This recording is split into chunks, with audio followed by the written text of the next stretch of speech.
Hello friends, welcome to Studykar. मैं हूं आपका दोस्त प्रभाकर। तो आज के इस महत्वपूर्ण लेक्चर में हम आपके साथ डिस्कस करने वाले हैं 21 जनवरी 2024 के मोस्ट इंपॉर्टेंट करंट अफेयर्स के क्वेश्चन। तो आप इस पूरे लेक्चर को बहुत ही ध्यान से लास्ट तक जोड़ देखिएगा। चलिए पहला क्वेश्चन डिस्कस करते हैं। तो पहला क्वेश्चन है, पीएम मोदी ने किस राज्य में 2000 करोड़ रुपए की लागत की 8 अमृत परियोजनाओं की आधारशिला रखी है? तो बहुत ही इंपॉर्टेंट क्वेश्चन है। आंसर हो जाएगा इसका महाराष्ट्र। तो पीएम मोदी जी महाराष्ट्र के दौरे पर थे, तो उन्होंने वहां पर 2000 करोड़ रुपए की लागत की 8 अमृत परियोजनाओं की आधारशिला रखी है। इसके अलावा उन्होंने प्रधानमंत्री आवास योजना शहरी के अंतर्गत जो 90,000 मकान बनाए गए थे वह उनके मालिकों को समर्पित किए हैं। और इसके अलावा उनके द्वारा ये घोषणा भी की गई है कि जो प्रधानमंत्री गरीब कल्याण योजना है ये अगले 5 वर्षों तक जारी रहेगी। यहाँ पर बात आई है प्रधानमंत्री आवास योजना की। तो आपसे क्वेश्चन पूछा जा सकता है कि प्रधानमंत्री आवास योजना की शुरुआत किस वर्ष हुई थी? तो 2015 में। तो 25 जून 2015 को प्रधानमंत्री आवास योजना की शुरुआत की गई थी। प्रधानमंत्री गरीब कल्याण योजना की शुरुआत कब की गई थी? 2016 में। बात आई है महाराष्ट्र की। तो महाराष्ट्र में हाल फिलहाल में हुई घटनाओं को भी आपको याद रखना है।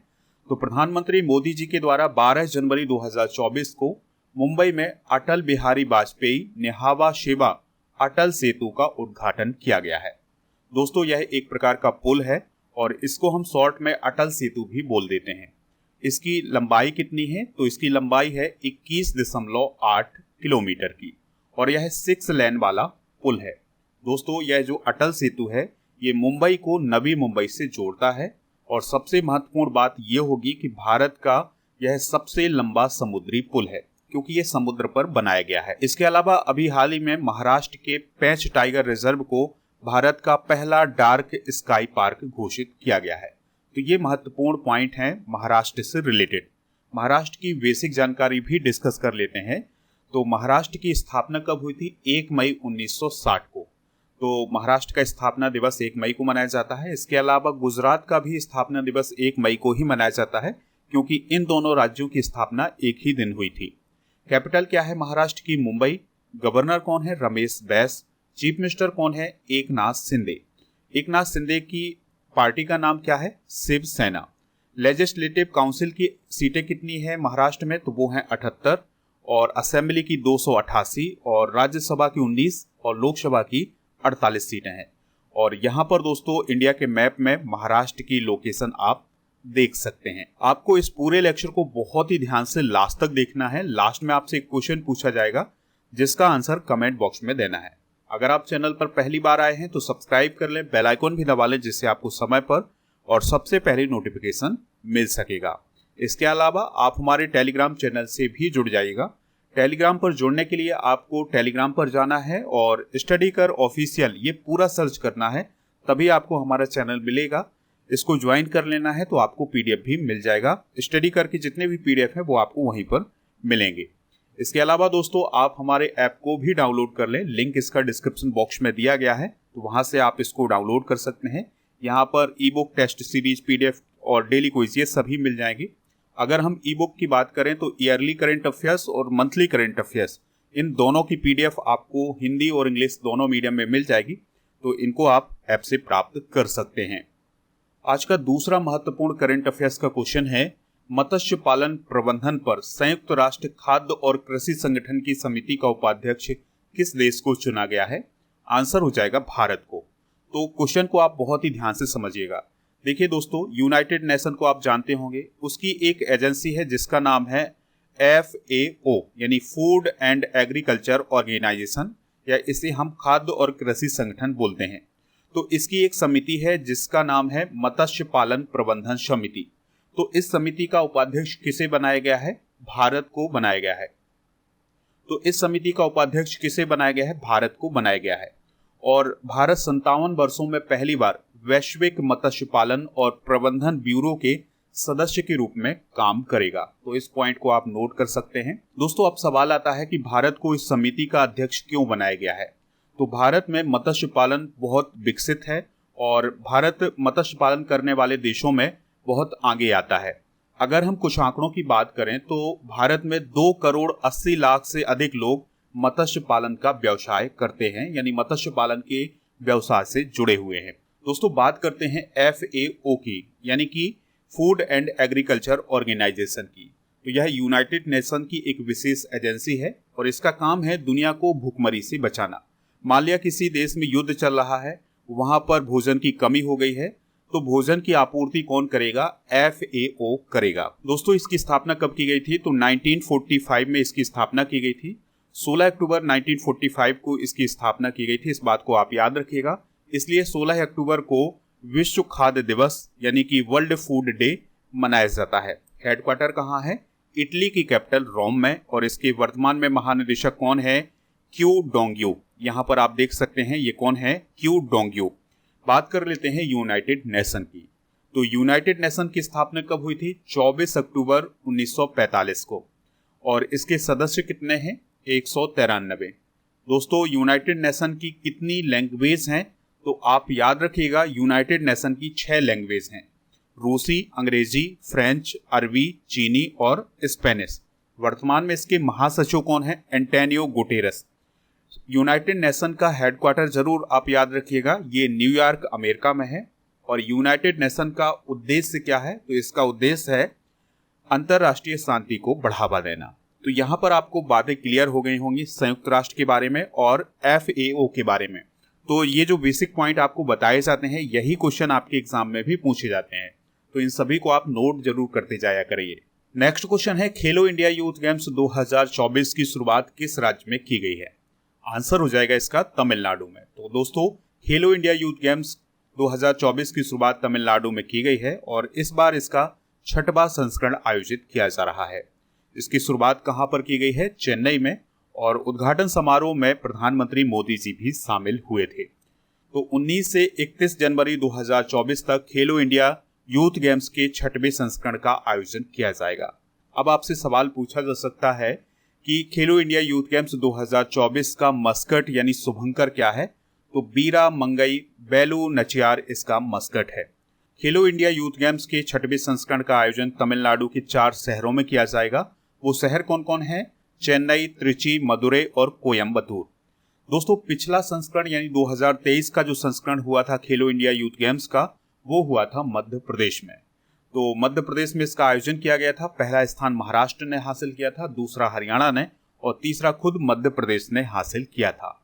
अगर आपसे क्वेश्चन पूछा जाए कि खेलो इंडिया यूथ गेम्स की शुरुआत किस वर्ष से हुई थी, तो 2018 से इसकी शुरुआत की गई थी। 2018 में इसका विजेता हरियाणा बना था, 2019 में महाराष्ट्र, 2020 में महाराष्ट्र और 2023 में इसका विजेता महाराष्ट्र बना है। तो ये पॉइंट भी आप याद रखिएगा। नेक्स्ट क्वेश्चन है, शिक्षा मंत्रालय के अनुसार कितने वर्ष से कम उम्र के विद्यार्थियों को कोचिंग सेंटर में नामांकित नहीं किया जाएगा? आंसर हो जाएगा 16 वर्ष। तो दोस्तों अभी हाल ही में शिक्षा मंत्रालय के द्वारा कुछ निर्देश जारी किए हैं और इन निर्देशों में ये कहा गया है कि कोई भी कोचिंग सेंटर 16 वर्ष से कम उम्र के विद्यार्थियों का नामांकन नहीं करेगा। यानी कि अगर कोई स्टूडेंट है और उसकी उम्र 16 वर्ष से कम है तो उस स्टूडेंट का नामांकन कोचिंग सेंटर में नहीं किया जाएगा। ऐसा फैसला क्यों लिया है शिक्षा मंत्रालय ने? तो इसके पीछे का कारण है बच्चों का डिप्रेशन में जाना और सुसाइड करना। तो देखिए जो छोटे बच्चे होते हैं जब वो कोचिंग सेंटर में दाखिला ले लेते हैं तो उन पर पढ़ाई का बहुत अधिक प्रेशर आ जाता है। तो कई बार बच्चे डिप्रेशन में चले जाते हैं और कई बार बच्चे गलत कदम भी उठा लेते हैं। तो इन्हीं सभी बातों को ध्यान में रखते हुए शिक्षा मंत्रालय के द्वारा ये निर्देश जारी किए गए हैं। दोस्तों इसके अलावा शिक्षा मंत्रालय के निर्देशों में ये भी कहा गया है कि जो कोचिंग सेंटर हैं वो किसी भी प्रकार के भ्रामक वादे नहीं करेंगे बच्चों से या उनके अभिभावकों से कि अच्छी रैंक आ जाएगी या फिर बहुत सारे जो वादे करते हैं कोचिंग सेंटर वो नहीं करेंगे। इसके अलावा ये भी कहा गया है कि जो कोचिंग सेंटर हैं उसमें जो ट्यूटर्स होते हैं उनकी योग्यता कम से कम स्नातक होनी चाहिए, यानी ग्रेजुएशन उनका होना चाहिए। तो ये कुछ निर्देश जारी किए गए हैं शिक्षा मंत्रालय के द्वारा। आपको याद रखना है कि वर्तमान में भारत के एजुकेशन मिनिस्टर कौन है? धर्मेंद्र प्रधान जी। नेक्स्ट क्वेश्चन है, किस राज्य के मोहाली में अपनी तरह का पहला मदर मिल्क बैंक स्थापित किया गया है? आंसर हो जाएगा इसका पंजाब। तो पंजाब के मोहाली में अपनी तरह का पहला मदर मिल्क बैंक स्थापित किया गया है। और मोहाली में कहां पर इसकी स्थापना की गई है? तो डॉक्टर BR अम्बेडकर राज्य चिकित्सा संस्थान में इसकी स्थापना की गई है। अब सवाल आता है कि यह मदर मिल्क बैंक क्या है। तो यह एक प्रकार का नॉन प्रॉफिट बैंक होता है। तो यहाँ पर जो नवजात बच्चे होते हैं उनके लिए माँ का सुरक्षित मिल्क स्टोर किया जाता है, यानी जो छोटे बच्चे होते हैं उनके लिए जो माँ का सुरक्षित मिल्क होता है उसको इसमें स्टोर किया जाता है। और इस बैंक के माध्यम से उन माताओं की हेल्प की जाती है जो किसी भी कारण से अपने बच्चों को स्तनपान नहीं करा पा रही हैं। तो ऐसे बच्चों को मिल्क इन बैंक में मिल जाता है, जिससे उन बच्चों की फीडिंग की जाती है। बात करते हैं दोस्तों 2023 में प्रथम की। तो अगर आपसे क्वेश्चन पूछा जाए कि दुनिया का पहला 3D प्रिंटेड मंदिर कहां पर बनाया गया है, तो ये तेलंगाना में बनाया गया है। दुनिया की पहली रोबोट सीईओ का नाम क्या है? मिका। देश की पहली ग्रीन हाइड्रोजन सेल बस की शुरुआत कहां पर की गई है? दिल्ली में। ट्रांसजेंडरों के लिए समर्पित भारत की पहली ओपीडी की शुरुआत कहां पर की गई है? दिल्ली में। भारत का पहला 3D प्रिंटेड डाकघर कहां स्थापित किया गया है? बेंगलुरु में। भारत का पहला कृषि डेटा एक्सचेंज कहां स्थापित किया गया है? हैदराबाद, तेलंगाना में। भारत का पहला ड्रोन परीक्षण केंद्र कहां स्थापित किया गया है? तमिलनाडु में। तो ये सभी पॉइंट आप नोट कर लीजिएगा। बात करते हैं पंजाब की। तो पंजाब की कैपिटल क्या है? चंडीगढ़। गवर्नर कौन है यहाँ के? बनवारी लाल पुरोहित। चीफ मिनिस्टर कौन है? भगवंत मान। किस पार्टी के चीफ मिनिस्टर हैं? आम आदमी पार्टी के। असेंबली की सीटें कितनी है? 117 है।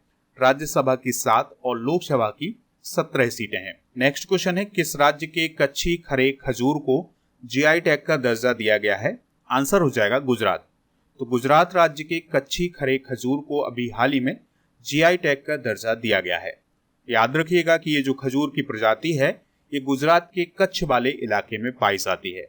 दोस्तों, इससे पहले गुजरात के गिर केसर आम को भी जीआई टैग दिया गया था। तो गिर केसर आम के बाद ये जो कच्ची खरे खजूर है यह दूसरा ऐसा फल है जिसे जीआई टैग दिया गया है। अभी हाल ही में कुछ और जीआई टैग दिए गए हैं। तो बात करते हैं ओडिशा के जीआई टैग की, जिन्हें अभी हाल ही में जीआई टैग दिया गया है। तो लांजिया सौरा पेंटिंग, डोंगरिया कौंध साल, खजूरी गुड़ा और डैंकनाल मगजी, सिमलीपाल काई चटनी और नयागढ़ कांति मुंडी बैगन और कोरापुट काला जीरा चावल, ये सभी जो प्रोडक्ट हैं ये उड़ीसा राज्य से रिलेटेड हैं। इन्हें अभी हाल ही में जीआई टैग दिया गया है। और पश्चिम बंगाल के कुछ प्रोडक्ट को अभी हाल ही में जीआई टैग दिया गया है। तो उनमें तंगेल साड़ी, गारद साड़ी और कोरियल साड़ी, इन सभी को जीआई टैग दिया गया है। इसके अलावा कलोनूनिया चावल और रामधुनी पागल चावल और सुंदरबन शहद, इनको भी जीआई टैग दिया गया है। ये सभी पश्चिम बंगाल से रिलेटेड हैं। बात करते हैं जीआई टैग की। तो दोस्तों, जीआई का फुल फॉर्म होता है जियोग्राफिकल इंडिकेशन। और ये जो जीआई टैग है यह किसी विशेष स्थान पर पाए जाने वाले प्रोडक्ट को प्रदान किया जाता है। और पहली बार 2004 में जो जीआई टैग दिया गया था वो दार्जिलिंग चाय को दिया गया था। याद रखिएगा कि अगर किसी प्रोडक्ट को जीआई टैग दिया जाता है तो यह 10 सालों के लिए दिया जाता है। अगला क्वेश्चन है, सशस्त्र सीमा बल के नए महानिदेशक कौन बने हैं? तो अभी हाल ही में दलजीत सिंह चौधरी को सशस्त्र सीमा बल का नया महानिदेशक नियुक्त किया गया है। और यह उत्तर प्रदेश कैडर के 1990 बैच के आईपीएस ऑफिसर हैं। अभी तक एसएसबी की महानिदेशक थी रश्मि शुक्ला जी, अब वो महाराष्ट्र की डीजीपी बन गई हैं। तो अब ये पद खाली हो गया था, तो अब उनके स्थान पर दलजीत सिंह चौधरी आए हैं। बात करते हैं सशस्त्र सीमा बल की यानी एसएसबी की। तो इसकी स्थापना 1962 के भारत चीन युद्ध के बाद 1963 में की गई थी। और इसका काम होता है भारत नेपाल और भारत भूटान सीमा की रक्षा करना, और यह गृह मंत्रालय के अंतर्गत आता है। हाल ही में की गई कुछ महत्वपूर्ण नियुक्तियां डिस्कस कर लेते हैं। तो सेंथिल पांड्यन सीड अभी हाल ही में WTO में भारत के अगले राजदूत बने हैं। समीर कुमार सिन्हा रक्षा मंत्रालय के महानिदेशक बने हैं। इंद्रमणि पांडे बिम्स्टेक में महासचिव बने हैं। विकासशील एशियाई विकास बैंक के कार्यकारी निदेशक बने हैं। इसके अलावा अरिंदम बागची यूनाइटेड नेशन की जेनेवा में भारत के स्थायी प्रतिनिधि बने हैं। संतोष झा श्रीलंका में भारत के नए राजदूत बने हैं। और CS राजन कोटक महिंद्रा बैंक के नए अध्यक्ष और राहुल रसगोत्रा ITBP के महानिदेशक बने हैं। अब आपको कमेंट बॉक्स में बताना है कि अभी वर्तमान में CRPF के महानिदेशक कौन बने हैं। ठीक है, तो CRPF के महानिदेशक जो भी बने हैं उनका नाम आप कमेंट बॉक्स में जरूर बताइएगा। नेक्स्ट क्वेश्चन है, अजीत सिंह गिल का निधन हो गया है, वह किस खेल से संबंधित थे? आंसर हो जाएगा क्रिकेट और हॉकी। तो इस क्वेश्चन का जो राइट आंसर हो जाएगा वो हो जाएगा ऑप्शन नंबर सी, यानी ए और बी दोनों। तो सिंगापुर के सबसे बुजुर्ग ओलंपियन थे कौन? अजीत सिंह गिल। और पूर्व भारतीय मूल के राष्ट्रीय हॉकी खिलाड़ी थे अजीत सिंह गिल। तो उनका अभी हाल ही में निधन हो गया है। उन्होंने हॉकी और क्रिकेट दोनों खेला हुआ है और उन्हें बिग हिटिंग सिख के नाम से भी जाना जाता था। तो ये काफी इंपॉर्टेंट पॉइंट हो जाएगा कि बिग हिटिंग सिख के नाम से किसे जाना जाता था? अजीत सिंह गिल को जाना जाता था। हाल ही में हुए कुछ प्रमुख निधन डिस्कस कर लेते हैं। तो अभी उस्ताद राशिद खान का निधन हुआ है। यह शास्त्रीय गायक थे। वेद प्रकाश नंदा का निधन हुआ है, जो कि भारतीय अमेरिकी शिक्षाविद थे। नेता और अभिनेता विजयकांत का निधन हुआ है। साउथ कोरिया के एक्टर ली सुन क्यून का निधन हुआ है।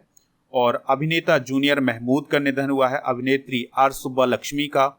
और नोबेल शांति पुरस्कार विजेता हेनरी किसिंजर का। सुप्रीम कोर्ट की पहली महिला जज फातिमा बीबी का। और अमेरिका की पूर्व प्रथम महिला रोजलिन कार्टर का निधन हुआ है। नेक्स्ट क्वेश्चन है 2024 के लिए कितने बच्चों को प्रधानमंत्री राष्ट्रीय बाल पुरस्कार प्रदान किया गया है? आंसर हो जाएगा 19। तो दोस्तों 2024 में 19 बच्चों को प्रधानमंत्री राष्ट्रीय बाल पुरस्कार दिया गया है। अब सवाल आता है कि किन बच्चों को यह पुरस्कार दिया जाता है? तो जिन बच्चों ने बहादुरी का काम किया हो, या कला और संस्कृति के क्षेत्र में बेहतरीन काम किया हो, पर्यावरण के क्षेत्र में, इनोवेशन के क्षेत्र में, साइंस और टेक्नोलॉजी के क्षेत्र में, और इसके अलावा सामाजिक सेवा और खेल में महत्वपूर्ण उपलब्धि हासिल की हो, तो ऐसे बच्चों को प्रधानमंत्री राष्ट्रीय बाल पुरस्कार से सम्मानित किया जाता है। दोस्तों इन बच्चों को 22 जनवरी 2024 को विज्ञान भवन में राष्ट्रपति जी के द्वारा यह पुरस्कार प्रदान किए जाएंगे।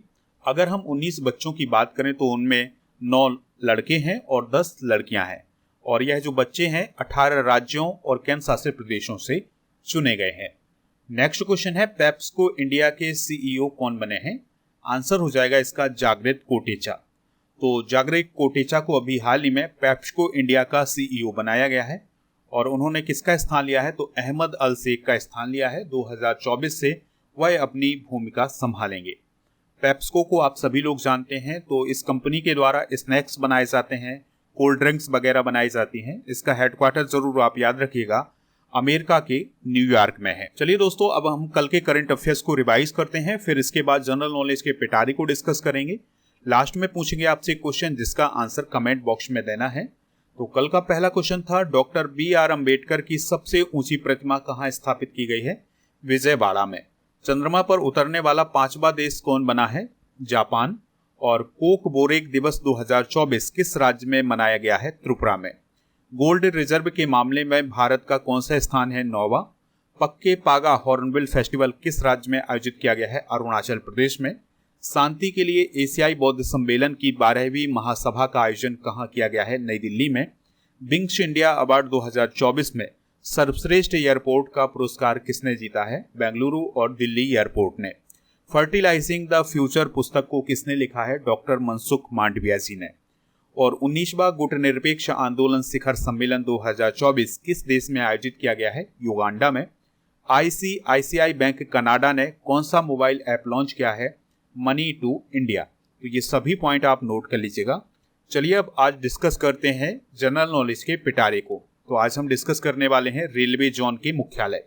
तो उत्तर रेलवे का मुख्यालय नई दिल्ली में, उत्तर मध्य रेलवे का प्रयागराज में, पूर्वोत्तर रेलवे का गोरखपुर में, पूर्वोत्तर सीमांत रेलवे का मुख्यालय है गुवाहाटी में, पूर्वी रेलवे का मुख्यालय है कोलकाता में, और इसके अलावा दक्षिण पूर्वी रेलवे का मुख्यालय भी कोलकाता में है। उत्तर पश्चिम रेलवे का मुख्यालय जयपुर में और पश्चिम मध्य रेलवे का मुख्यालय जबलपुर में है। तो ये है रेलवे जोन और उनके मुख्यालय। कल के करंट अफेयर्स में आपसे पूछा गया था कि स्टैच्यू ऑफ यूनिटी किस राज्य में है? तो आंसर इसका गुजरात। तो लगभग सभी लोगों ने इसका आंसर गुजरात बताया हुआ है। तो दोस्तों इसी प्रकार से आपसे जो क्वेश्चन पूछा जाए उसका आंसर आप कमेंट बॉक्स में जरूर बताइएगा। आज का क्वेश्चन है रमेश बैस किस राज्य के राज्यपाल हैं? जो भी इसका राइट आंसर हो कमेंट बॉक्स में जरूर बताएं, हमें इंतजार रहेगा आपके आंसर का।